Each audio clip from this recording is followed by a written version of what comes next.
Emily from KetoFocus.com, and I like to make different keto recipes. Today, I've teamed up with ChocZero, and I'm going to show you how to make a killer maple ginger stir fry. This is a fan-submitted recipe from our VP of Marketing's mom, Chancey. And you know how moms cook? They're always delicious recipes. So this is one that you definitely have to try. Let's get started. This recipe is incredibly easy to make, and it's really versatile too. You can use any type of protein you want or mix of vegetables. I'm going to be using pork tenderloin that I've already roasted into the oven, and I'm going to slice it up into strips. I'm also going to be using a variety of vegetables. I have bell pepper, bok choy, Napa cabbage, green onion, and broccoli slaw.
But the real star of this show is the sauce, and Chancey hit it out of the park with this one. For the sauce, you're gonna need 1/3 cup of water, 1/3 cup of soy sauce, 1/4 cup of ChocZero's maple syrup.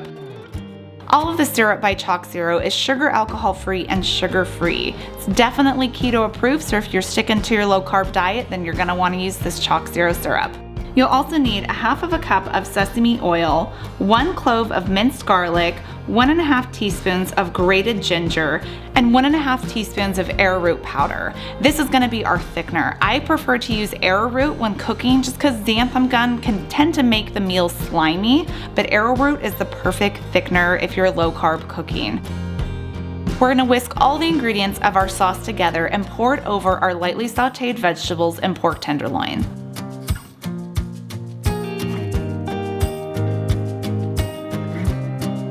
Give everything a good stir and it's done and ready to eat, and dinner is on the table in minutes.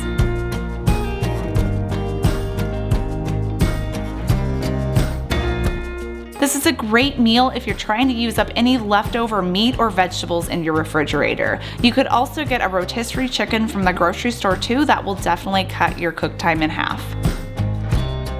Thanks again, Chancey, for this recipe. Make sure you visit ChocZero.com if you want to purchase our maple syrup and check out more recipes that we have.